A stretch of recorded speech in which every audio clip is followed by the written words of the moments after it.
આ વાત સત્ય નથી. જો ખરેખર જાજી સંપત્તિ, જાજો પૈસો, મોટી મિલકતો અને એનાથી જ પરિવાર સુખી હોય, વ્યક્તિ સુખી હોય, તો તમામ મોટા પદ, પ્રતિષ્ઠા અને પૈસાવાળી વ્યક્તિઓ તમામ સુખી હોવી જોઈએ. તો આપની આગળ મારે બનેલી, હમણાં જ તાજેતરમાં બનેલી એક બે સત્ય ઘટનાઓ આપની આગળ રજૂ કરવી છે. ખરેખર સુખી પરિવાર કોને કહેવાય? થોડા સમય પહેલા મારી પાસે પૂનમનો દિવસ હતો. અમે આપણું વાસણા હેડક્વાર્ટર છે ત્યાં પૂનમનો સમય હોય છે, ત્યાં ગયેલા. સાંજનો લગભગ 5:30 વાગ્યાનો સમય હતો. મારી પર એક ફોન આવ્યો. અજાણી વ્યક્તિ હતી. કહેવામાં આવ્યું કે હું 100 ડૉક્ટર બોલું છું. ડૉક્ટર સાહેબનું નામ મેં પહેલાં સાંભળેલું, વર્ષો પહેલાં. અમદાવાદના બહુ જ નામાંકિત, બહુ જ પ્રખ્યાત પીડિયાટ્રિક ડૉક્ટર, બાળકોના સ્પેશિયાલિસ્ટ ડૉક્ટર. એમણે કહ્યું કે સ્વામીજી, મારે 10 મિનિટ માટે મળવું છે, મને સમય આપો, બહુ અર્જન્ટ છે, હું બહુ જ ટેન્શનમાં છું. સિવાય કે તરત કહ્યું કે આવી જાઓ સાહેબ. અડધો કલાકમાં આવી ગયા. આવીને એમણે એક નાનું બાળક રડે એમ ખોળામાં માથું મૂકીને રડવા માંડ્યું. 5 મિનિટ મેં રડવા દીધા, કારણ કે રડવાથી વ્યક્તિ હંમેશા હળવી થાય છે. હળવા થયા, પાણી આપ્યું. રિલેક્સ થઈને વાત કરો, શું ટેન્શન છે? એમણે કહ્યું કે સ્વામી, આજે હું આત્મહત્યા કરવા જઈ રહ્યો છું. આજે હું સ્યુસાઇડ કરી રહ્યો છું. મને છેલ્લે ઈચ્છા થઈ કે આપના દર્શન કરવા છે. સ્વામી, આજે મારે છેલ્લો દિવસ છે, છેલ્લી નાઈટ છે. એમણે મને પરિચય આપ્યો. 75 વર્ષની ઉંમર હતી. 50 વર્ષની હોસ્પિટલની પ્રેક્ટિસ છે. એમણે વાત કરી, સ્વામી, મારી પાસે કરોડોની સંપત્તિ છે, હું 100 કરોડના બંગલામાં રહું છું. સ્વામી, મારે 3 દીકરા છે, 3 ડૉક્ટર છે, 3 દીકરાની પત્નીઓ ડૉક્ટર છે. સ્વામી, હું પોતે ડૉક્ટર છું, મારી પત્ની ડૉક્ટર છે, અમારા ઘરમાં 8 વ્યક્તિઓ ડૉક્ટર છે. સ્વામી, મારા દીકરાના દીકરાઓ પણ ડૉક્ટર છે, જે બધા વિદેશ છે. સ્વામી, એક પરિવારમાં અમે 8 સભ્યો રહીએ છીએ, ત્યારે એક બંગલામાં સાથે રહીએ છીએ. બધા જ અમે હાઈલી એજ્યુકેટેડ છીએ. સ્વામી, પૈસા ક્યાં મૂકવા એ સવાલ છે. અમારે હોસ્પિટલની 75 વર્ષ થયા. સ્વામી, મારે હોસ્પિટલ ચલાવવાની જરૂર નથી, મબલક સંપત્તિ છે. પણ સ્વામી, મારા જેવો દુનિયામાં કોઈ દુઃખી નહીં હોય. આટલો બધો ધનિક વ્યક્તિ, આટલો બધો એજ્યુકેટેડ વ્યક્તિ, અને એમ કહે છે પૈસાની છોડો ઉડે છે, ચારે બાજુ મોટી પ્રતિષ્ઠા છે, એમ કહે છે કે મારા જેવો કોઈ દુઃખી નહીં હોય. સ્વામી, એમણે કહ્યું કે સ્વામી, અમે 8 સભ્યો છીએ, અમારી 8ની જુદી જુદી હોસ્પિટલ છે. 4 ઘરની મહિલાઓ અને 4 અમે પુરુષો, બધાની જુદી હોસ્પિટલ છે.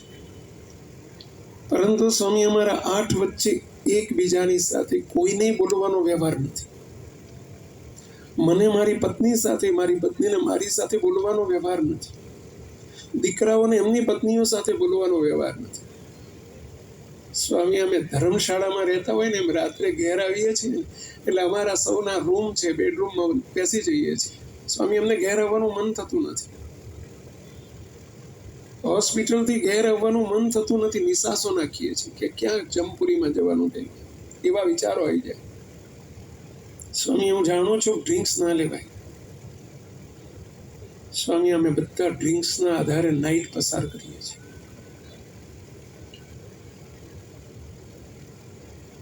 મારી જોડે 1 કલાક બેઠા સેવક, એમની પાસે 1 કલાક બેઠા, કારણ કે મને એ શબ્દ લાગી ગયો હતો કે હું આજે સ્યુસાઇડ કરવા જઈ રહ્યો છું.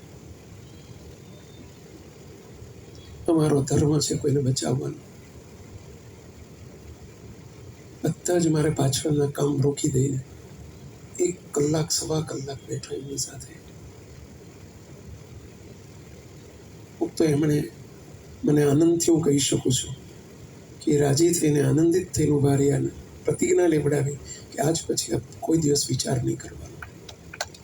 આજે ડૉક્ટર સાહેબ જીવંત છે, પરંતુ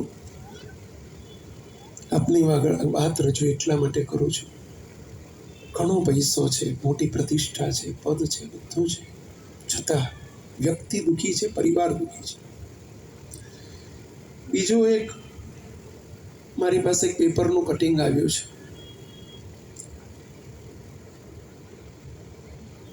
જરા બનેલી એક સત્ય ઘટના વાંચું છું. બિહાર સ્ટેટના બક્સર જિલ્લાના કલેક્ટર, યુવાન IAS અધિકારી ડાયરેક્ટ ભરતી પામ્યા છે, જેમનું નામ મુકેશ કુમાર પાંડે. ગઈ તારીખ 17/2/2017 રોજ, 17મી ફેબ્રુઆરી 2017 રોજ બનેલી આ સત્ય ઘટના છે. 10 ઓગસ્ટ 2017 રોજ ટ્રેનની આડે પડતો મૂકીને આત્મહત્યા કરી લીધી. જે કલેક્ટરની આખા જિલ્લામાં ધાક વાગતી, દબદબો હતો, લાઇટિંગ વાળી ગાડી હતી, સિક્યોરિટીના માણસો હતા, વિશાળ કલેક્ટર હાઉસમાં રહેવા મળ્યું હતું. માત્ર 3 જણનો પરિવાર હતો. પોતે, પોતાની માં અને પોતાની પત્ની, 3 જ જણનો પરિવાર હતો. પરંતુ જાણવા મળ્યું કે ગૃહ કંકાસને કારણે તેમણે અંતિમ પગલું ભરી લીધું. આખા જિલ્લાનો વહીવટ સંભાળનાર આ ઉચ્ચ અધિકારી પોતાના 3 જણના નાનકડા પરિવારને સંભાળી ન શક્યા અને જિંદગીથી હારી ગયા. અને અંતિમ સ્યુસાઇડનું પગલું ભર્યું. તો આપ સૌને પ્રશ્ન પૂછું, આ કલેક્ટર સાહેબ પાસે શું કમી હતી? કે શું પદ હતું?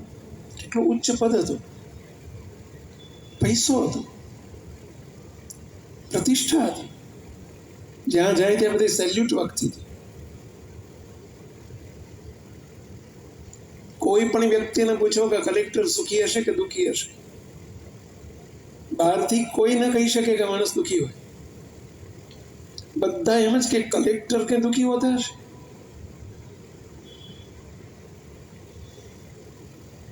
પરંતુ પોતાનું ઇન્ટરનલ લાઈફ, પારિવારિક જીવન જરૂર દુઃખી હશે, એટલે તો એમણે આ પગલું ભર્યું હશે. સ્વાભાવિક છે. ગઈકાલે જ મને એક પેપરનો આર્ટિકલ મળ્યો છે. અમારે ધરમભાઈ પંડ્યા બેઠા છે. મને આવું કંઈ પણ જાણવા એ પેપરો, ન્યૂઝપેપર વાંચે એટલે મને આવું મોકલી આપે છે. એમના તરફથી મને ગઈકાલે એક આર્ટિકલ મળ્યો છે. મહારાષ્ટ્રના સોલામાં પ્રેક્ટિસ કરતા ભારતના નામાંકિત ન્યુરોલોજિસ્ટ પૈકીના એક, તેમણે માત્ર સોલાપુરમાં જ નહીં પરંતુ સમગ્ર ભારત અને વિશ્વભરમાં તેમની તબીબી સેવાઓ પૂરી પાડેલી છે. એમની એપોઇન્ટમેન્ટ મેળવવા માટે લોકોએ મહિના સુધી રાહ જોવી પડતી હોય છે.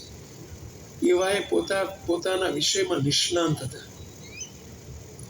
ડૉક્ટર, જેમનું નામ હતું ડૉક્ટર શિરીષ વલસાંગેકરે, મરાઠી એમની અટક છે, મહારાષ્ટ્રીયન છે. અને પછી એમ કહે છે, આ ડૉક્ટર શિરીષ શિવાજી યુનિવર્સિટી અને રોયલ કોલેજ ઓફ ફિઝિશિયન્સ લંડનમાંથી MBBS, MD અને MRCP ડિગ્રી મેળવી છે. આ ડૉક્ટર શિરીષ કે જેમના પુત્ર ડૉક્ટર અશ્વિન અને પુત્રવધુ ડૉક્ટર સોનાલી બંને પણ ન્યુરોલોજિસ્ટ ડૉક્ટર છે, જે વિદેશમાં છે. મહારાષ્ટ્રના મુખ્યમંત્રી દેવેન્દ્ર ફડણવીસે તેમને ન્યુરોલોજીકલ સેવાઓમાં યોગદાન બદલ શ્રેષ્ઠ ન્યુરોલોજિસ્ટ એવોર્ડથી સન્માનિત કરેલા છે. આ ડૉક્ટર શિરીષ પાસે અઢળક સંપત્તિ હતી. તેઓ લોકોની સારવાર માટે પોતાના ખાનગી હેલિકોપ્ટરમાં કર્ણાટક, આંધ્રપ્રદેશ, તેલંગાણા અને મહારાષ્ટ્રના બીજા પ્રાંતની મુલાકાત અવારનવાર લેતા હતા. શારીરિક રીતે સંપૂર્ણ ફિટ હતા. સંપત્તિનો કોઈ તોટો નહોતો. સંતાનો બંને પણ વિદેશમાં સેટલ થયેલા હતા. સમાજમાં ખૂબ મોટી પ્રતિષ્ઠા હતી. આ બધું જ હોવા છતાં ડૉક્ટર શિરીષ પોતાના બંગલામાં જ જાતે જ પિસ્તોલ મારીને, પોતાના બાલમાં પિસ્તોલ મારીને એમણે આત્મહત્યા કરી લીધી. મિત્રો, આ લેખક લખે છે. ન્યૂઝપેપરમાં આર્ટિકલ લખનાર લેખક શૈલેષ સકપરિયા અને લખી રહ્યા છે, મિત્રો, જીવનમાં પદ, પૈસો અને પ્રતિષ્ઠા અગત્યના છે, પરંતુ સર્વસ્વ નથી. કોઈના ખભા ઉપર માથું મૂકીને રોઈ શકો, કે જેને તમારા મનની મૂંઝવણ કોઈ પણ જાતના સંકોચ વગર કહી શકો, એવા કોઈ મિત્ર કે એવા કોઈ સંત તમારી પાસે ન હોય તો સમજી લેજો કે તમારી પાસે બધું જ હોવા છતાં તમે દુનિયાના સૌથી ગરીબ માણસ છો. પદ, પૈસા કે પ્રતિષ્ઠા મેળવવાની દોડમાં કૌટુંબિક સંબંધો ખોવાઈ ન જાય એનું ધ્યાન રાખજો. હું તો આ 2-3 પ્રસંગો એટલા માટે કહી રહ્યો છું કે માત્ર પદથી, પ્રતિષ્ઠાથી, પૈસાથી, નામનાથી, કીર્તિથી, વાહવાથી બાહ્ય સુખ મળશે, સુખનો શો મળશે. પરિવાર સુખી છે એવું શો લાગશે, શો દેખાશે. આંતરિક પરિવાર સુખી નહીં હોય, કે નથી હોતો એવું નથી કહેતો, પણ એનાથી જ હોય એ માન્યતા ખોટી છે. પ્રશ્ન એ થાય તો હેપી ફેમિલી કહેવાય કોને? હેપી ફેમિલી છે એનું માપદંડ શું? એને માપવાના સાધન કયા? હમણાં કહેવામાં આવ્યું કે કરોડોની સંપત્તિ હોય તો પણ એનો અર્થ એવો નથી કે વધુ પૈસાદાર વધુ સુખી હોય, એનો પરિવાર બહુ સુખી હોય. અમે 2006માં એક સુરતમાં ગયેલા અને એક ત્યાંના કિંગ, ડાયમંડના કિંગ કહેવાય, એમના ત્યાં અમારી પધરામણી હતી. મોટું ફાર્મ હાઉસ. મને કે સ્વામી 500 કરોડની આ પ્રોપર્ટી છે, મોટો આલિશાન બંગલો. નાનું બાળક રડે એમ રડે કે સ્વામી મારા જેવો કોઈ દુઃખી નથી. બધું છે.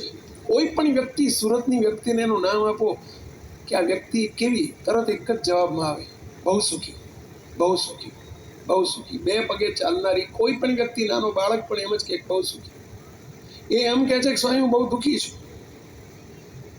મારો એકનો એક દીકરો અમેરિકા ગયો છે 12 વર્ષથી એનો ફોન નથી. એણે મને એક વખત, મેં 5-10 વખત ફોન કર્યા એટલે મેસેજ મોકલી દીધો, પપ્પા મેં તમારા નામનું નહીં નાખેલું છે, તમે મારા નામનું નહીં નાખજો, મારી તમારી મિલકતમાંથી 1 રૂપિયો જોતો નથી, આજથી તમે મારા માટે વિશ્વમાં નથી, હું તમારા માટે નથી. મને આટલો મેસેજ મોકલી દીધો. અહીં મારી પુત્રી, મારી દીકરી એનાથી મોટી છે દીકરા કરતાં, બેંગ્લોરમાં છે, IT ફિલ્ડમાં છે. એણે મને આવું જ કહી દીધું કે પપ્પા મારે તમારા ઘેર આવવું નથી, તમે મારા ઘેર આવશો નહીં, માની લેજો કે તમારી દીકરી નથી. સ્વામી મારી પત્ની 55 વર્ષે ડિવોર્સ આપીને બીજે ચાલી ગઈ. આખા પરિવારમાંથી કેટલા જણ છો? તો કે સ્વામી હું એકલો. મને આ બંગલો હવે ભૂતિયો બંગલો લાગે છે. પૈસાથી જ સુખ નથી, તો મોટા પદથી કે પ્રતિષ્ઠાથી સુખ નથી. એ હેપી ફેમિલીનો માપદંડ નથી. માત્ર એની પાછળ ન દોડો. તો હેપી ફેમિલીને માપવા માટેના માપદંડ કયા? આજે આપ સૌની આગળ આ માપદંડ કહી રહ્યો છું. નાના માણસને, નાના બાળકને પણ સમજી શકાય એવા નાના નાના પ્રશ્નો પૂછું છું આપ સૌને. અભણ હશે તો એને પણ ખ્યાલ આવશે. વિનંતી કરું છું કે આ જે પ્રશ્ન અહીંથી પૂછવામાં આવે એ પ્રશ્ન તમારા માટે જ છે એમ સમજજો કે આ મારા માટે મને પ્રશ્ન આવી રહ્યો છે. તમે તમારા ફેમિલીને જોઈને એનો જવાબ તમે તમારી જાતને આપજો. તમારા પરિવારને જોઈને એનો જવાબ આપજો કે એમાં હેપી. તરત પ્રશ્ન પૂછજો. ખરેખર આ પ્રશ્નનો જવાબ જો યસમાં આવે તો સમજી લેજો એ પ્રશ્ન પૂરતા you are happy, your family is happy. તમે સુખી છો, તમારો પરિવાર સુખી છે. 10 પ્રશ્નો આજે હું આપું છું. 10 પ્રશ્નોને તમારા જીવન સાથે, તમારા પરિવાર સાથે સરખાવજો. જો 10માં હા આવે તો હું તમને વિનંતી કરું છું કે આ સભા તમે નહીં બેસો ને જતા રહેશો તો પણ તમે સુખી જ છો. 100% તમે 100% તમારો પરિવાર સુખી છે. 10માંથી 5માં હા આવે ને 5માં ના આવે, સમજો 50% પરિવાર દુઃખી છે, 50% સુખી છે. 10માં ના આવે તો સમજો આપણો પરિવાર સંપૂર્ણ દુઃખી છે. તમારા જવાબ તમારી પાસે જ રાખજો. હું નહીં પૂછું કેટલામાં આવી ને કેટલામાં ના આવી. તમને ખ્યાલ આવવો જોઈએ કે મારો પરિવારને હું સુખી છીએ કે દુઃખી છીએ. તમે જ ખ્યાલમાં આવે અને એની ઉપરથી પછી સુખી પરિવાર કરવા માટે આપણે શું કરવું જોઈએ એની સાથે સાથે જરા કીઝ, ચાવીઓ આપતા જઈશું આપણે. પરંતુ આજની આ સભાને વિનંતી કરું છું, માત્ર સાંભળવા માટે ન રાખશો, માત્ર સમજવા માટે ન રાખશો, બીજાને સમજાવવા માટે ન રાખશો. આપણા પરિવારને જોઈને જ્યાં જ્યાં કસર દેખાય ત્યાં પરિવારની કસર દૂર કરવાના સંકલ્પ સાથે બેસજો. મને જરૂર વિશ્વાસ છે આ 2 વર્ષ, 1.5 વર્ષ થયું છે. 2024નું 1 વર્ષ ગયું, આ 25નું અડધું વર્ષ ગયું, મે મહિનો ચાલી રહ્યો છે. મુક્તો આ 1.5 વર્ષની અંદર સેંકડો પરિવારો, જેના મને 1.5 વર્ષમાં પરિવારોના રિવ્યૂ મળી રહ્યા છે કે સેંકડો પરિવારોમાં સુધારો થઈ રહ્યો છે, હેપી ફેમિલી બની રહ્યા છે. એનો મને બહુ જ આનંદ છે. હું ઈચ્છું છું કે આપ પહેલાં જોતા જજો. ક્યાંક ઓવર કોન્ફિડન્સમાં આપણે ન હોઈએ કે મારો પરિવાર સુખી છે, હું સુખી છું. નહીં, આટલા 10 પ્રશ્નોથી આપણે માપ કાઢજો કે ખરેખર આપણે સુખી છીએ કે આપણો પરિવાર સુખી છે કે દુઃખી છે. પહેલો પ્રશ્ન. નોટ પેન હોય તો નોંધતા જજો પ્લીઝ, તમને બહુ જ કામમાં આવશે. એથી ઉઠ્યા પછી પણ તમે એને વિચારી શકશો સમય મળે તો. મોબાઈલ જોડે હોય તો એમાં પણ લખતા આવડતું હોય તો લખજો, નોંધ કરજો. પરંતુ ન આવડે તો છેવટ અહીં નોંધ કરજો. આટલી અમારી વિનંતી છે. પણ બીજા તરફ નજર ના કરતા, બીજાના પરિવાર તરફ ન જોતા, પોતાની ઉપર અને પોતાના પરિવાર ઉપર નજર કરજો. આટલી ખાસ ખાસ વિનંતી છે. પહેલો પ્રશ્ન. સાંજ પડે નોકરી ધંધા ઉપરથી તમે જ્યારે ઘેર જાઓ છો ત્યારે ઘેર જવામાં તમને ખુશી થાય છે? પહેલો પ્રશ્ન. ફરી બોલું છું. સાંજ પડે તમે નોકરી ધંધા ઉપરથી જ્યારે ઘેર જવાનું થાય ત્યારે ઘર જવામાં તમને ખુશી થાય છે, આનંદ થાય છે, હાશ થાય છે કે એ ક્યાં ઘેર જવાનું થયું? હમણાં પેલા ડૉક્ટર સાહેબે કહ્યું હતું કે સ્વામી ઘેર આવવાનું મન નથી થતું. તો શું થાય છે? આપણા કેસમાં શું છે? આપણે ડૉક્ટર સાહેબને ભૂલી જઈએ અત્યારે. આપણા કેસમાં શું છે? ખાનગી જવાબ રાખવાનો છે. તમારા પૂરતો જ આ પ્રશ્ન પૂછવાનો છે, તમને પૂછવાનો છે અને તમારા માટે જ જવાબ આપવાનો છે. આપણને આનંદ થાય છે ઘેર જવામાં? કારણ કે ઘણા બળતા જળતા અમારી પાસે આવતા હોય છે. આ તમારા પરિવારોમાંથી જ લીધેલા પ્રશ્નો છે, પ્રેક્ટિકલ પ્રશ્નો છે. ઘણા પરિવારો અમારી પાસે આવીને આવી વ્યથા વ્યક્ત કરતા હોય છે કે સ્વામી ઘેર જવાનું મન નથી થતું, ઘેર જઈશું ને એ હોળી ચાલુ થઈ જશે, ઘેર જઈશું ને હોળી ચાલુ થઈ જશે. આવી રીતે ઘરે જવામાં બીતા હોય છે, ડરતા હોય છે, ઈચ્છા નથી થતી હોય, બીજો કોઈ વિકલ્પ નથી એટલે ઘરે જવું પડે છે. પરંતુ બાળકોને, પત્નીને, મા બાપને, ઘરના પરિવારજનોને મળવામાં આનંદ નથી. સમજી લેજો, જો આનો જવાબ યસ આવે કે ઘેર જવામાં આનંદ થાય છે તો સમજો you are happy, your family is happy. આ પોઈન્ટ પૂરતા હો, આ એક પોઈન્ટ પૂરતા તમે સુખી છો. પ્રશ્ન પૂછી ગયો, તમને બધાને પૂછું છું, પ્રશ્ન પૂછ્યો? આપણને પોતાને પ્રશ્ન પૂછ્યો, જવાબ મળ્યો? ચાલો, કેટલાને જવાબ મળી ગયો? આંગળી ઊંચી કરો. બસ મારે શું મળ્યો જાણવું નથી, તમારા પૂરતું જ જાણવા માટે તમને પ્રશ્ન પૂછ્યો છે.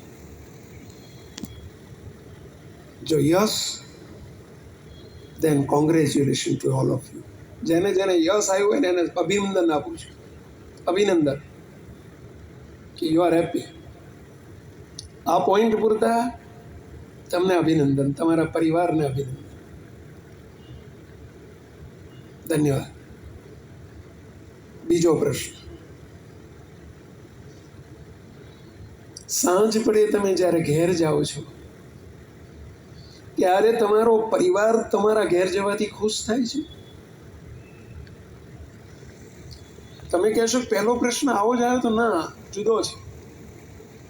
પહેલામાં એવો પ્રશ્ન હતો કે તમે ઘેર જવામાં તમે ખુશ થાવ છો. બીજો પ્રશ્ન સાંભળ્યો, જ્યારે તમે ઘેર જાઓ ત્યારે તમારા પરિવારના સભ્યો ખુશ થાય છે. તમે કહેશો કે અમને શી ખબર, એ અમારા જવાથી, ઘરમાં જવાથી ખુશ થાય છે કે નથી થતા, એ અમને શી ખબર, હોવી જોઈએ ખબર. આજે ઘેર જઈને તો પૂછજો કે હું ઘેર આવું એમાં તમે રાજી છો ને, બધા એવું પૂછજો. સાચો જવાબ નહીં આપે, કારણ કે તમારી આગળ તમારાથી તો ફફડે છે. તમને ખ્યાલ હોવો જોઈએ. જોજો, અહીંયા કોઈ શિક્ષકો છે?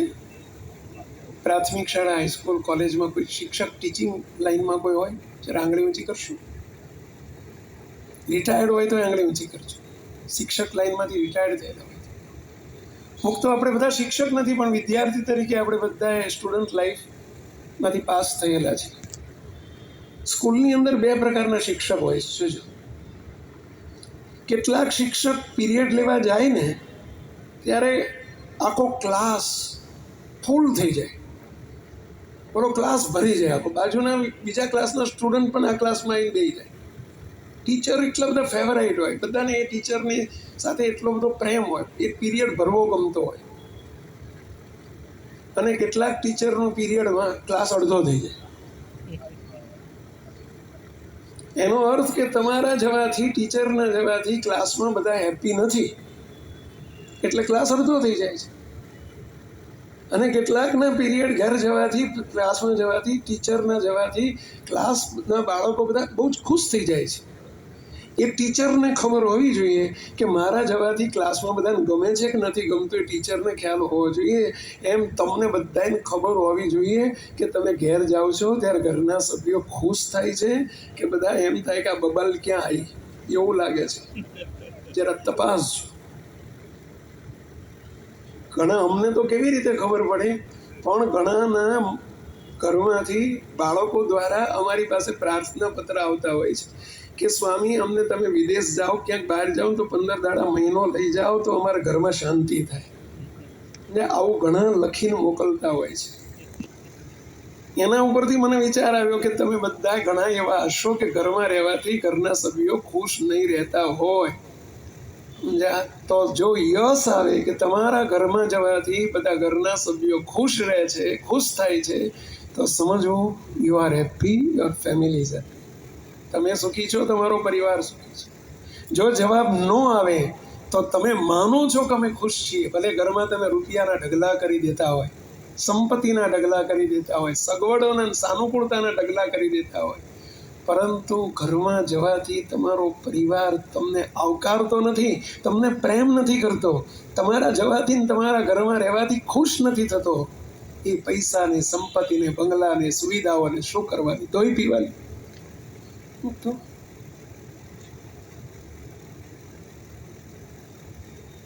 પરિવાર સુખી નથી. જવાબ લઈ લીધો? કેટલાને જવાબ મળી ગયો? આંગળી ઊંચી કરશો. કેટલાય પ્રશ્ન પૂછી લીધો ને જવાબ મળી ગયો? શું મળ્યો એમાં નથી જાણવું, તમે જાણી લેજો યસ આવ્યું કે નો આવ્યું. જો યસ આવ્યો હોય જવાબ, તો તમને ફરી આ પ્રશ્ન પૂરતા અભિનંદન. આ પ્રશ્ન પૂરતા અભિનંદન આપું છું. ધન્યવાદ. નથી આવ્યું તો જરા સુધારો કરજો, કરવો પડશે. આપણી ભૂલને ઓળખજો કે વેર ઇઝ માય મિસ્ટેક, ક્યાં મારી ભૂલ થાય છે. હું બાળકોને, ઘરના સભ્યોને હું પ્રેમ નથી આપી શકતો, વાલ નથી આપી શકતો, ખુશ નથી રાખી શકતો. માત્ર તમે પૈસા અને સુવિધાઓ આપવામાં સમજ્યા છો એટલેથી સુખી નહીં રહે પરિવાર. તો ઘરના સભ્યો આપણા આગમનથી ખુશ થવા જોઈએ. ચાલો, ત્રીજો પ્રશ્ન. બંનેમાં આવ્યો હોય તો આ બે પ્રશ્નો પૂરતા તમે સંપૂર્ણ સુખી છો, તમારો પરિવાર સુખી છો. તમે ખ્યાલ રાખજો, હું ક્યાં ઊભો છું, આ વિચાર રહેવો જોઈએ. આપણો પરિવાર ખરેખર કઈ કેટેગરીમાં આવે છે એ વિચાર આવવો જોઈએ, રહેવો જોઈએ. ત્રીજો મુદ્દો,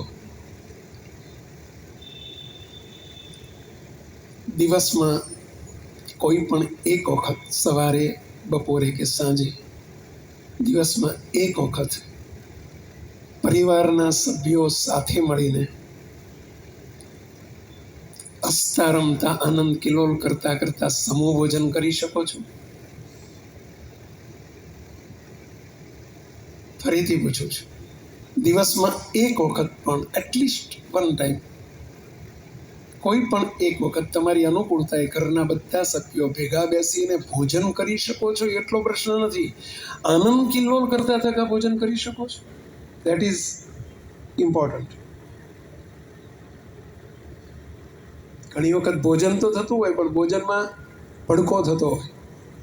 જેવો ભોજન શરૂ થાય ને એટલે ભડકો ચાલુ થઈ જતો હોય. તપાસજો છે. બળ્યા જળ્યા ઘેર આવ્યા હોય, જમવા બેઠા હોય, સારામાં સારું ભોજન બનાવ્યું હોય, પણ પ્રશ્નોનો શરૂઆત જ ત્યાંથી થઈ જાય. તરત 5 મિનિટમાં, 10 મિનિટમાં બોલો ભડકો થઈ જાય. તો ગમે એટલી વાનગી બનાવી છે એ મહત્વનું નથી. છાશ ને રોટલો જમતા હોય ને, પણ આનંદ કિલ્લોલ કરતા કરતા, હસતા રમતા જો જમતા હોય તો તમે સુખી છો. અને 10 જાતના પકવાન બનાવ્યા હોય, નવી નવી આઈટમો બનાવી હોય, પણ જો તમને આનંદ કિલ્લોલ કરતા જમતા ના આવડતું હોય, 10 આઈટમ નથી, તમે 2 જણા 11મી 12મી આઈટમ જ છો. સમજો, જરા તપાસ છો કે પરિવારમાં શું થાય છે. મોટા ભાગના પરિવારોમાંથી આ બળતરા હોય છે કે સ્વામી ઘેર જઈએ જેવા જમવા બે એવો ભડકો શરૂ થાય.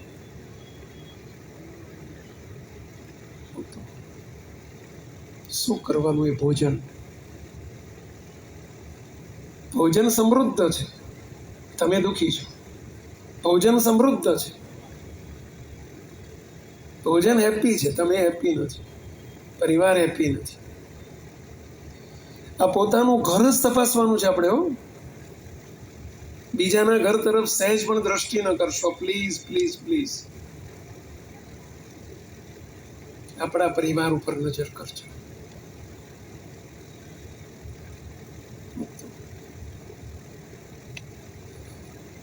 આનંદ કિલ્લોલ કરતા જવો ને. ઝૂંપડામાં રહીને પણ જો આનંદ કિલ્લોલથી જમીએ ને તો આનંદ છે. અને મોટો આલિશાન બંગલો હોય, હખે જમી ન શકતા હોય, શું કરવાનું એ બંગલાને, શું કરવાની એ વસ્તુને, શું કરવાના પદાર્થ?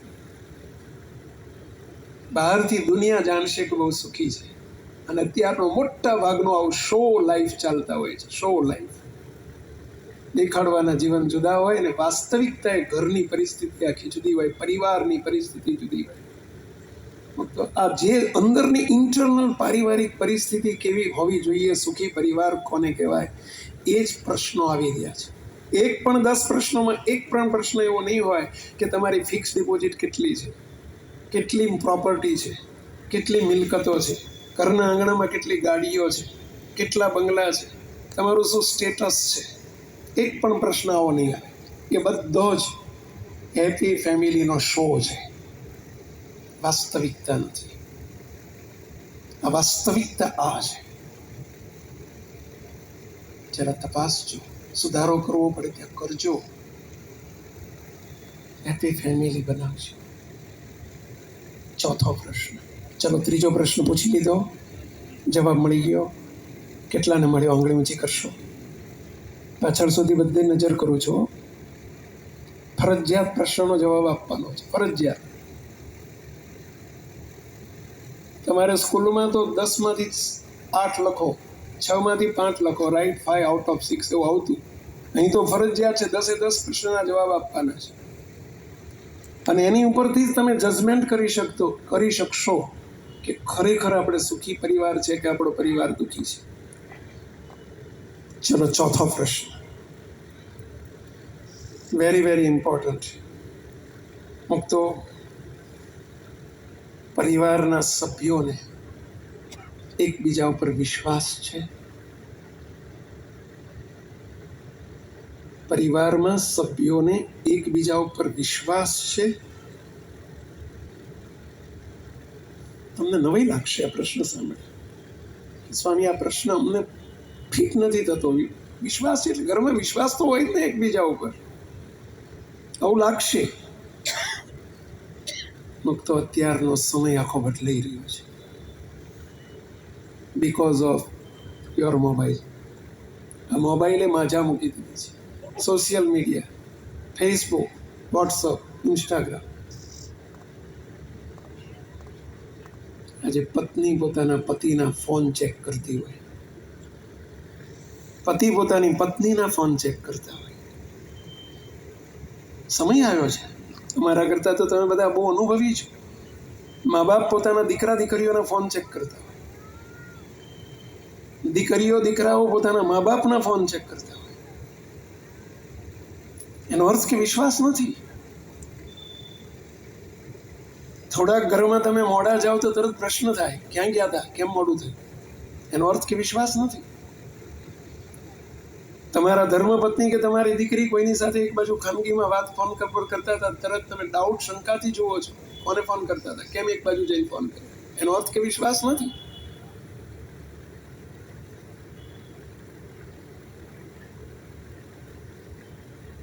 ઘરના 4 સભ્યો કે 5 સભ્યો હોય, એકબીજા ઉપર વિશ્વાસ ન હોય, બોલી નથી શકતા, પણ અંદરથી તમે અનહેપી છો, અંદરથી દુઃખી છો. શંકાનો કીડો અંદર સળવળ્યા કરે છે.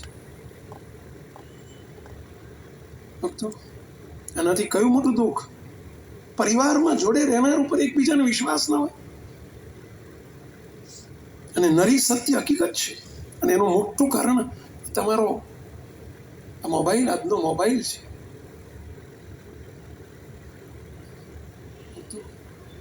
દુનિયાની મોટામાં મોટી કચરા પેટી એટલે આજના મોબાઈલ. કેટલા વાત સાથે એગ્રી છું? અમે હમણાં જ એક સેન્ટરમાં ગયેલા. અમારી સભાપતિને પછી આવી હેપી ફેમિલીની સભા હતી. એક ભાઈ મારી પાસે આવ્યા, કરના જ હરિભક્ત હતા, લગભગ 45-47 વર્ષની ઉંમર હતી. મને કે સ્વામી 5 મિનિટ એકલા મળવું છે. રડી પડ્યા. મને કે સ્વામી ગઈ ડિસેમ્બરની 8મી તારીખે, અરે એમણે કહ્યું પહેલી શરૂઆત કરી, સ્વામી જૂનની 22 તારીખે સ્વામી મારી દીકરીનો જન્મદિવસ.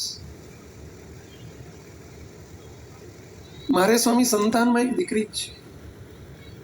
દીકરી 12મા ધોરણમાં ભણે છે, 12 સાયન્સમાં. સ્વામી બહુ જ હોશિયાર મારી દીકરી. સ્વામી નાનપણથી અમારો સંકલ્પ હતો કે એને અમારે ડૉક્ટર કરવી છે. સ્વામી 10માં એના 95% માર્ક્સ હતા. બી ગ્રુપ લેવડાવ્યું, સાયન્સમાં ગઈ. આ બાઈ કહે છે કે સ્વામી હું પણ એક સ્કૂલમાં પ્રિન્સિપાલ છું, અમારા પત્ની પણ એક બીજી સ્કૂલમાં પ્રિન્સિપાલ છે.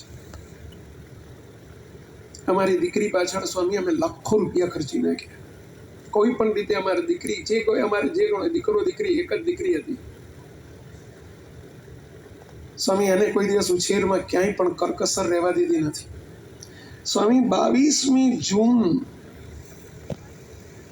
આ ગઈ સાલની વાત છે, 22 જૂન 2024ના રોજ એ કે સ્વામી મારી દીકરીનો બર્થડે હતો. હું રોજ સાંજે સ્કૂલ પતાવીને પછી ટ્યુશન કરવા જાઉં. એ દિવસે ખબર હતી કે મારી ડોટરનો જન્મદિવસ છે, એટલે એને સરપ્રાઈઝ આપવા માટે હું બજારમાં ગયો. બજારમાંથી મેં 45,000 રૂપિયાનો એન્ડ્રોઈડ ફોન ગિફ્ટ આપવા માટે, સરપ્રાઈઝ ગિફ્ટ આપવા માટે મેં એને પેકિંગ કરાવ્યું. સ્વામી ઘેર આવીને જમતી વખતે અમે ત્રણેય જણા ઘરમાં બેઠા અને જમતા જમતા મેં કહ્યું, બેટા તારા માટે એક સરપ્રાઈઝ ગિફ્ટ લાવ્યો છે, આજ તારો બર્થડે છે. પપ્પા શું લાવ્યા છે? મેં પેલું બોક્સ આપ્યું. પપ્પા શું છે? મેં ખોલ. બોક્સમાં બોક્સ ને 4-5 બોક્સ, ગિફ્ટ બોક્સ હતું બધું, કાગળો, પેપર, ગિફ્ટ પેપર ઉપરથી કાઢીને એને અંદરથી ફોન કાઢ્યો. પપ્પા મારે ફોન નથી જોતો. દીકરીએ રિફ્યુઝ કર્યું, ના પાડી, મારે ફોન નથી જોતો. મારું 12માનું ધોરણ છે. પપ્પા મારી કેરિયર યર છે, મારે ફોન નથી જોતો. એના પપ્પા કે બેટા હું તને એક પ્રશ્ન પૂછું, તારા ક્લાસમાં કેટલી દીકરીઓ છે? તો કે 32. 32માંથી કેટલી દીકરીઓ ફોન રાખે છે? તો કે 31.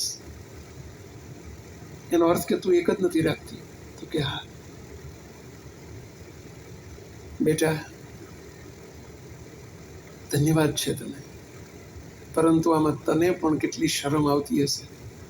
અને ઘણા વિચારતા હશે કે આના વાલી કેવા હશે, એના પેરેન્ટ્સ કેવા હશે, તેને ફોન નહીં લઈ દેતા હોય.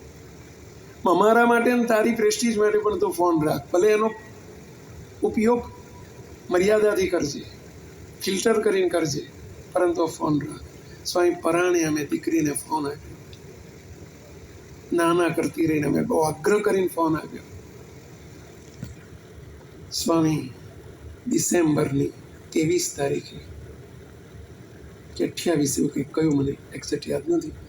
સ્વામી 6 જ મહિના પછી એ દીકરી રાત્રે ઘરમાંથી નીકળી ગઈ. સ્વામી 3 મહિના થયા, હજુ એનો પત્તો નથી,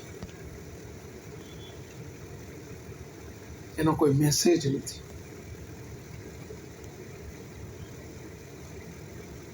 સ્વામી અમને છેલ્લા 2 મહિનાથી શંકા જતી હતી કે અમારી દીકરી છાનીમાનું કંઈક કરી રહી છે, કોઈની સાથે વાતો કરી રહી છે.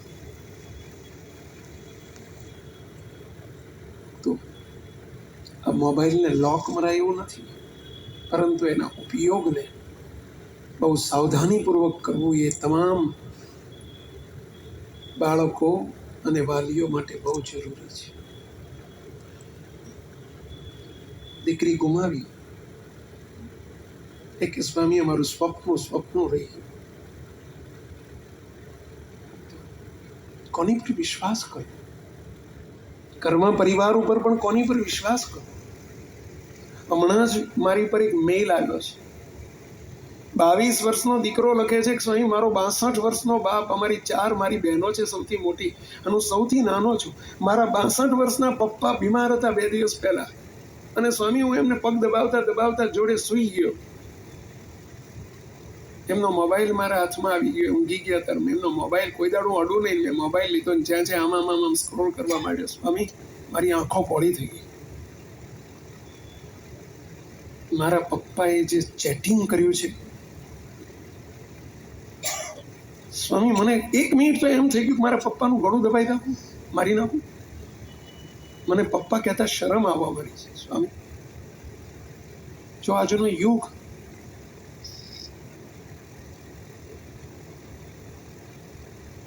ઘરમાં એકબીજા પર વિશ્વાસ ન હોય, એકબીજાને શંકાની દ્રષ્ટિએ જોવાય, આ કેવું હેપી ફેમિલી. બે હાથ જોડીને વિનંતી કરું છું, આ બધાનું સોલ્યુશન શું છે એ પછી કહું છું, પરંતુ સાવધાન રહેજો.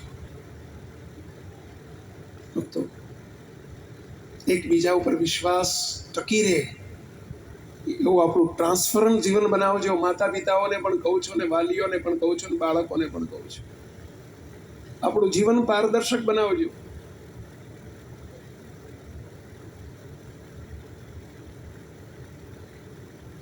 અમારા સંતોને કાયમ માટે અમારો ઉપદેશ હોય છે.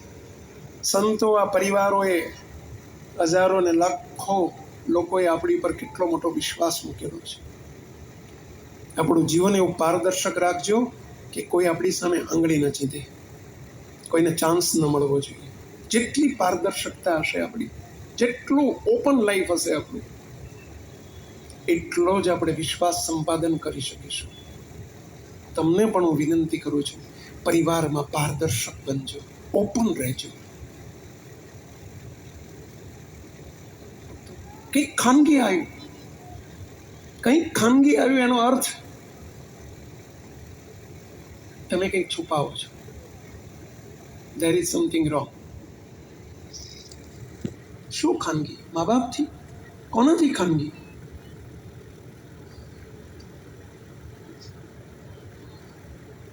બહુ સાવધાન રહેજો. ચોથો પ્રશ્ન ફરી રિપીટ કરું છું. ઘરમાં એકબીજા ઉપર વિશ્વાસ, એકબીજા સભ્યોને એકબીજા ઉપર વિશ્વાસ છે?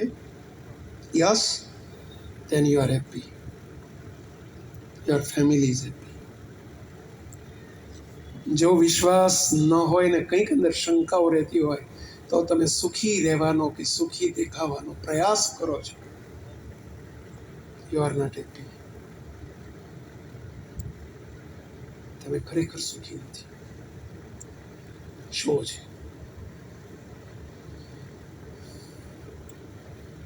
જવાબ મળી ગયો. ચોથા પ્રશ્નનો જવાબ મળી ગયો. શું મળે એ નથી જાણવું મારે. તમે જાણજો છો.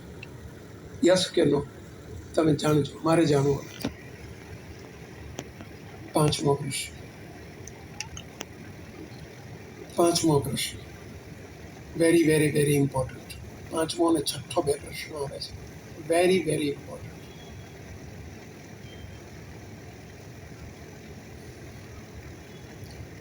પરિવારમાં મા બાપ સાથે રહેવું ગમે છે? પાંચમો પ્રશ્ન છે, છઠ્ઠો પછી કહું છું. પરિવારમાં મા બાપ સાથે રહેવું ગમે છે? મા બાપને ઘરમાં રાખવા ગમે છે? મા બાપની સેવા ગમે છે? Yes, then you are happy. આજના યુવાનોની બહુ મોટી આ કસર છે. આજના યુવાનોને મા બાપ સાથે રહેવું નથી ગમતું. મોટે ભાગે, બધાને નથી કહેતો. દરેકને આજે સ્વતંત્રતા જોઈએ છે. આજના જમાનાની બહુ મોટી આ ત્રુટિ છે. ઘરમાં મા બાપ સાથે મા બાપ નથી ગમતા, મા બાપનું સાનિધ્ય નથી ગમતું, મા બાપ સાથે રહેવું નથી ગમતું, મા બાપની સેવા નથી ગમતી.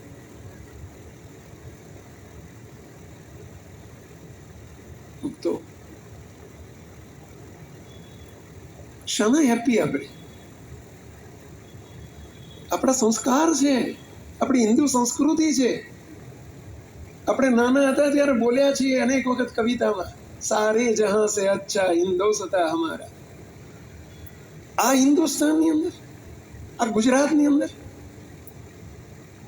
બિલાડીના ટોપની જેમ વૃદ્ધાશ્રમો ખુલતા હોય, કરડાના ઘર ખુલતા હોય. આપણી શોભા છે કે કલંક છે?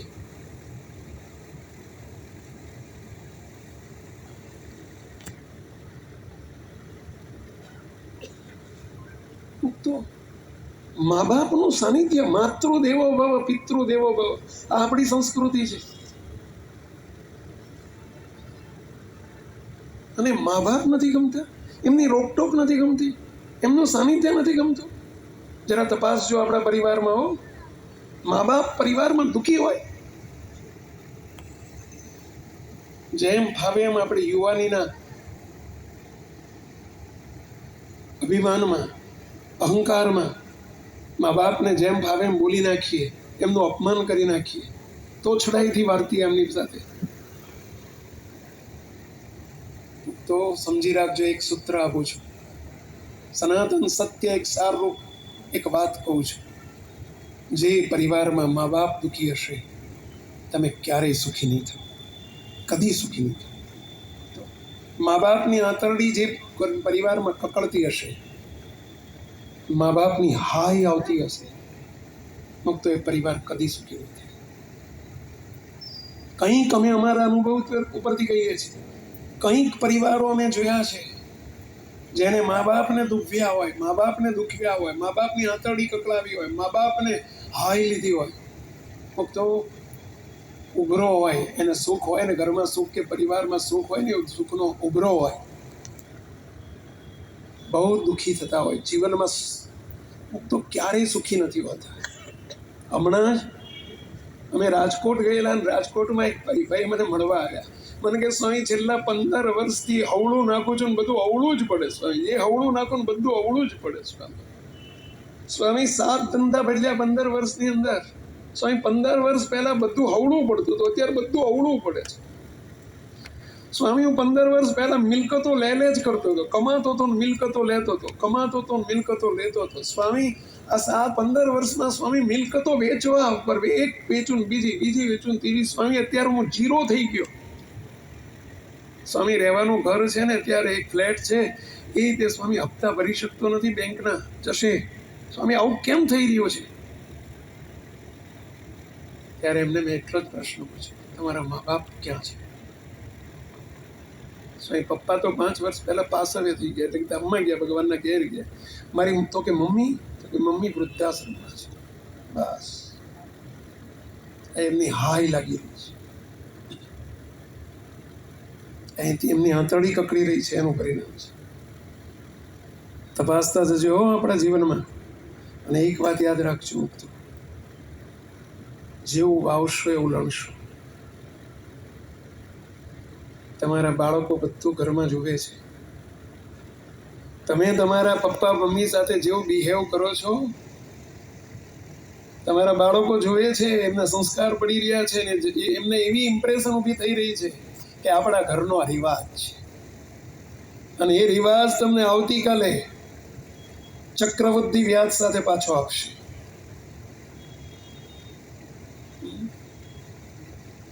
એ વખતે તમે સહન નહીં કરી શકો. એ તો ધન્ય છે આજની જૂની પેઢીને કે જેમણે સહનશીલતા જીવનમાં ભોગવી છે, જેમણે પ્રતિકૂળતાઓ સહન કરેલી છે. કેટલી વીએ હો થાય એમને ખબર છે. એમણે કૌટુંબિક સંબંધો, એમણે અનડિવાઇડેડ ફેમિલીમાં રહ્યા છે, અને એટલે જાણે છે કે કેવી રીતે પ્રતિકારતાઓમાં મોટા થવાય, કેવી રીતે સમૂહ જીવન જીવાય. આજના યુવાનો સહન નહીં કરી શકો તમે. જ્યારે એ પ્રત્યાઘાત આવશે ને, ત્યારે તો બહુ સાવધાન રહેજો. આ વાત ઉપર હું એટલે બધો બહુ ફોકસ કરી રહ્યો છું, મા બાપની સેવા ઉપર. તો 2018માં એક બનેલી સત્ય ઘટના મારી સાથે જે બની છે, ત્યારથી અમારી આંખો બહુ ખુલી ગઈ છે.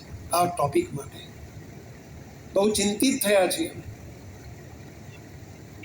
તો આપ સૌને પણ વિનંતી કરું છું કે આ વાતને બહુ ધ્યાનપૂર્વક સાંભળજો. શું છે આપણા સમાજની પરિસ્થિતિ, સોસાયટીની અત્યારની પરિસ્થિતિ, ઘરની હોળી.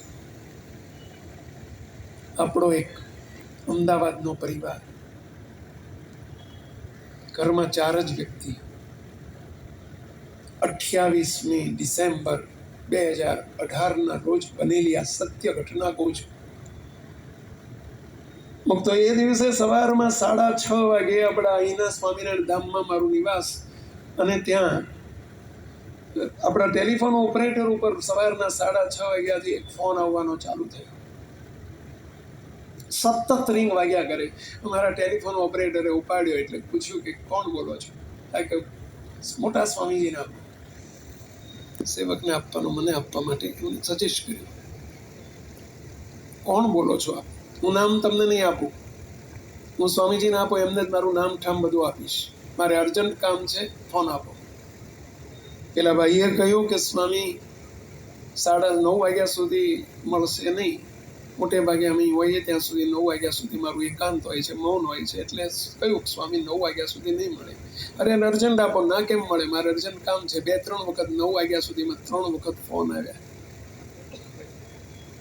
પેલા ઓપરેટરને નામ નથી આપતા, સરનામું નથી આપતા, કોણ છે કહેતા નથી. 9 વાગે એક્ઝેક્ટ મને ફોન આવ્યો કે સ્વામી એક દાદા, ઉંમરમાં દાદા લાગે છે, કોઈ એજેડ વ્યક્તિ લાગે છે, પુખ્ત વયના પેલા વડીલ લાગે છે સ્વામી, અને એક ફોન આવ્યા કરે છે વારંવાર. આપું? ફોન આપ્યો. મેં પૂછ્યું દાદા કોણ બોલો છો? એમણે નામ આપ્યું. સ્વામી તમે મને નહીં ઓળખો?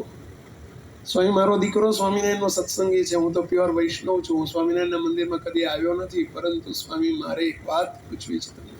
મારા દીકરાનું નામ આપીશ ને એટલે તમે ઓળખી જશો, મને નહીં ઓળખો. એમણે એમના દીકરાનું નામ આપ્યું. સ્વામી 21 તારીખથી 27 તારીખ 8 દિવસે સ્વામિનારાયણ ધામ ખાતે શિબિર હતી, અને મારો દીકરો અને દીકરાની પુત્ર પત્ની બંને શિબિરમાં આવ્યા હતા. ગઈકાલે રાત્રે પાછા આવ્યા છે. સ્વામી આનું નામ આ છે, તમે ઓળખ્યો? અમારી જોડે 8 દિવસ શિબિર ભરીને ગયા હતા એટલે ઓળખી ગયો. હું એનો પપ્પા છું. ઠીક, બોલો બોલો બોલો, શું કામ હતું? સ્વામી કાલે રાત્રે મારો દીકરો અને એની પત્ની બંને 9 વાગે 9:30 વાગે ઘેર આવ્યા શિબિરમાંથી 8 દિવસ પછી. સ્વામી ઘેર કહીને ગયા હતા મમ્મી રસોઈ બનાવી રાખજો. સ્વામી અમે ઘરમાં 4 જ જણ છીએ, મારો દીકરો, મારા દીકરાની પત્ની, હું અને મારા પત્ની. સ્વામી 4 જણ છીએ. સ્વામી અમે રસોઈ બનાવી રાખી હતી. આમ તો રોજ અમે 8 વાગે જમીને 8:30 સુઈ જઈએ છીએ, પણ અમે દીકરાની રાહ જોઈને બેઠા હતા. સ્વામી 9:30 અમે જોડે જમવા બેઠા, ડાઇનિંગ ટેબલ ઉપર અમે ભોજન લઈને જમી રહ્યા છીએ. સ્વામી એના મમ્મીનો સ્વભાવ, એટલે કે એમના પત્નીનો સ્વભાવ કહે છે કે સ્વામી જોડું આડું બોલવાનો છે અને બોલીને બાફી નાખવાનો છે. સ્વામી બધું કરે પણ બોલીને બગાડી નાખે, એવો એમનો સ્વભાવ છે. અને સ્વામી એમણે આડા 2-4 વાક્યો બોલ્યા, જરા સામેની વ્યક્તિને જરા હર્ષ થાય એવા વાક્યો બોલ્યા. હું ઊંચો થઈ ગયો, મારો દીકરો ઊંચો થઈ ગયો, ઘમણો ભડકો કરશે મમ્મી. પેલા એમના પત્નીને, એટલે કે એમના પુત્રવધૂને 2-4 વાક્યો બોલ્યા એવા. પુત્રવધુ હસી કાઢ્યું, કંઈ વાંધો નહીં મમ્મી, એમ કઈ વાત કાઢી નાખી, કાપી નાખી. ફરી બોલ્યા, જાણે ઈરાદાપૂર્વક એમને હળગાવવું જ હતું. બીજી વખત, ત્રીજી વખત, 3-4 વખત બોલ્યા એટલે પુત્રવધુ રહી ન શક્યા, એટલે એમણે સીધો ધડાકો કર્યો. સહન શક્તિની પરાકાષ્ઠા આવી ગઈ એટલે એમણે સીધો સામે ઓપોઝ કર્યો અને સ્વામી ભડકો થઈ ગયો. હું બોલ્યો, મારો દીકરો બોલ્યો. સ્વામી 10 મિનિટમાં તો અમારું ભોજન પડ્યું રહ્યું. અમે ઊભા થઈ ગયા અને ઊભા થઈને સ્વામી એ વાત કરે છે કે સ્વામી અમે ત્યાંથી, સ્વામી ઝઘડો એટલો મોટો થઈ ગયો અને સ્વામી જમવાનું ભોજન પડી રહ્યું. મારો દીકરો એટલો બધો ગુસ્સે થઈ ગયો અને મારા દીકરો એમ કહે છે પપ્પા ગેટ આઉટ, મારા ઘરમાંથી નીકળી જાઓ. સ્વામી મારા પપ્પાએ અને મારા દીકરાએ, દીકરાની પુત્રવધુએ અમને બંનેને બાવડા ઝાલીને ગેટ આઉટ કહી. સ્વામી ઘરની બહાર મોકલી દીધા, ઘરનું બારણું બંધ કરી દીધું. સ્વામી બહાર ગયા ને ત્યાં ઠંડી બહુ હતી. ઓસરીમાં ઊભા મેં કહ્યું બેટા અમને પાથરવાનું તો આપ, ઓઢવાનું તો આપ. બેટા બહાર ઠંડી બહુ છે, હમણાં મારું સ્વેટર તો લેવા દે, અંદરથી કંઈક શાલ તો લેવા દે. દીકરાએ કીધું કશું નહીં મળે, જ્યાં જવું હોય ત્યાં જતા રહો, મારા ઘરમાં ના જોઈએ. બહુ ગુસ્સામાં હતો સ્વામી, એની પત્ની બહુ ગુસ્સામાં. અમે બે રોતા કકડતા બહાર બેસી રહ્યા. સ્વામી આખી રાત ઠૂંઠીઓ વાળીને અમે ઠૂંઠીઓ વાળીને સૂઈ રહ્યા, ઓસરીમાં સૂઈ રહ્યા. સ્વામી એ બાપા વાત કરે છે સ્વામી મારે વારે યુરિન પાસ કરવા માટે મારે ડાયાબિટીસ છે, કલાકે જવું પડે. સ્વામી મેં સામેવાળા પાડોશીના વોશરૂમનો, બાથરૂમનો ઉપયોગ કર્યો. મારો દીકરો મકાન ખોલ્યું નથી, બારણું ખોલ્યું નથી. સ્વામી અત્યારે સવારના, સ્વામી 9:15 વાગે હજુ એને બહારનો આગળનો દરવાજો ખોલ્યો નથી, પાછળથી અવર જવર કરે છે. સ્વામી હવે મેં ફોન એટલા માટે કર્યો છે, સ્પષ્ટતા કરું. સ્વામી મારા દીકરામાં, દીકરાની પુત્રવધુમાં ઘણા ગુણો છે કે જે ગુણો કોઈની પાસે નહીં હોય. એવા 2 કયાગ્રા દીકરા છે, સ્વામીજી બની ગયું એ, પરંતુ મને હવે સવારના 9:15 વાગ્યા, હજુ એ અંદર બારણું ખોલીને લઈ જવા નથી માગતો, એ સ્પષ્ટ દેખાય છે. સ્વામી, હવે મારી પાસે 2 વિકલ્પ છે. સ્વામી, મારી દીકરી, મોટી દીકરી અત્યારે પૂના છે. ઘણી વખત કહે છે કે પપ્પા તમે અહીં આવજો, તો અમે 2 જણા કાયમ માટે દીકરીના ઘેર જતા રહીએ. મેં કે બીજો શું વિકલ્પ? સ્વામી, બીજો પછી પહેલા આટલું તો જવાબ આપો કે મારી દીકરીને ઘેર જતા રહીએ. મેં કે જો દાદા, દીકરીને ઘેર 2-4 દિવસ જવાય, અઠવાડિયું જવાય, કાયમ ના રહેવાય. અમે એડવાઇસ નથી કરતા, ના જવાય. કાયમ માટે દીકરીને ઘેર જઈને ના રહેવાય, કારણ કે એને સાસુ સસરા હોય, એનો પરિવાર હોય, પ્રશ્નો થાય અંદર અંદર. મને કે સ્વામી બીજો વિકલ્પ છે તો પછી વૃદ્ધાશ્રમ, કરડાનું ઘર, વૃદ્ધાશ્રમમાં જતો રહું. સ્વામી, બીજો અમારી કોઈ વિકલ્પ નથી, કારણ કે મારે એકનો એક દીકરો છે, એને તો મને મારો ત્યાગ કરી નાખ્યો છે. સ્વામી, મારે ક્યાં જવું? તો શું કરવું જોઈએ? અમે કરડાનું ઘર ગોતી લઈએ. આ સાંભળતા સાંભળતા મારી આંખમાં આંસુ આવી ગયા, હૃદય દ્રવી ઉઠ્યું. મારે એવી સલાહ આપી કે કરડાના ઘરમાં જતા રહો. ઘણી વાર હું બોલી ન શક્યો. દાદા કહે છે, સ્વામી કંઈક તો બોલો, કંઈક તો જવાબ આપો. એમને કહ્યું, દાદા, હું જવાબ આપું એ પહેલા હું આપની ક્ષમા માગું છું, માફી માગું છું કે તમારો દીકરો જે તમારી સાથે બિહેવ કર્યું છે એના માટે હું ક્ષમા માગું છું. મને કે સ્વામી તમારી ક્યાં ભૂલ છે, તમે ક્ષમા માગો છો? નહીં, ભૂલ અમારી છે. 8 દિવસ સુધી અમે આધ્યાત્મિક માર્ગના ઊંચા શિખરો સર કરતા તમારા દીકરાની પુત્ર વધુને અમે શીખવાડી, પરંતુ અમે ઓવર કોન્ફિડન્સમાં છીએ. અત્યાર સુધી અમે પાપા પગલી ભરતા જમીન ઉપર ચાલતા નથી શીખવાડ્યું. એ અમારી ભૂલ છે. We are responsible for that.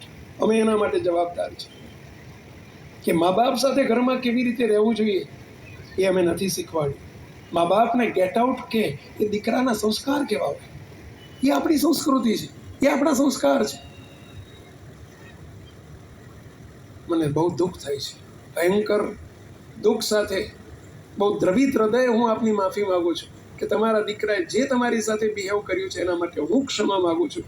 મને માફ કરો. તમારા દીકરાને હું કહું છું, જો આ તમને સોલ્યુશન આપું છું, અડધો કલાકમાં જો તમારો દીકરો બહાર આવીને દીકરાની પુત્ર વધુ માફી માગીને તમને અંદર ન લઈ જાય, લઈ જશે જરૂર, મને વિશ્વાસ છે. માફી માગવા આવશે. મને કે સ્વામી નહીં આવે, વટનો કટકો છે, આવ્યો તો સવાર સુધી આવી ગયો ને, અત્યાર સુધી 7 વાગ્યાના 6 વાગ્યાના ઉઠ્યા છે. સ્વામી 9:30 વાગ્યા તોય નથી આવ્યો.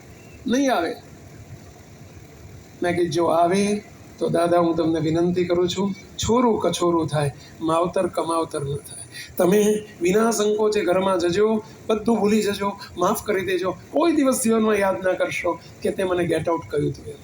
હશે, હું માફી માગું છું. માફી માગે, આઠિયા પાઠિયા ને ભોમા દાઢિયા, માફ કરી દેજો. પણ કે સ્વામી માફી માગવા ના આવે તો મારે શું કરવાનું? કે જો સાંભળો, અત્યારે ઘડિયાળમાં 9:30 વાગવા આવ્યા છે.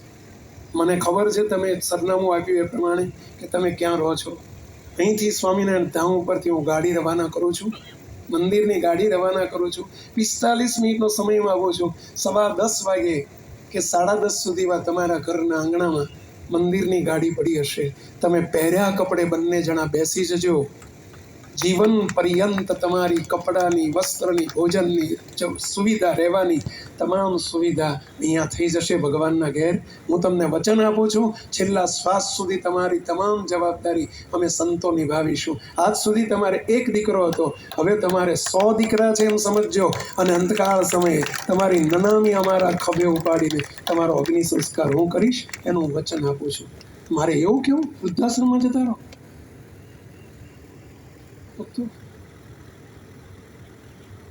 અને તે દિવસે અમારી આંખો ખુલી ગઈ.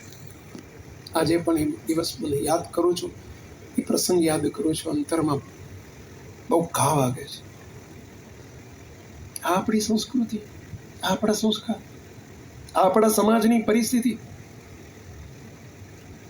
આવા તો કંઈક પરિવારો હશે. બેઠેલા બહુ ધ્યાન રાખજો. મા બાપ સાથે બહુ જ રિસ્પેક્ટ રાખજો, બહુ મર્યાદા રાખજો. એમના ઉપકારને કદી ન ભૂલશો, એમને કદી દુભરશો નહીં. Please please please please.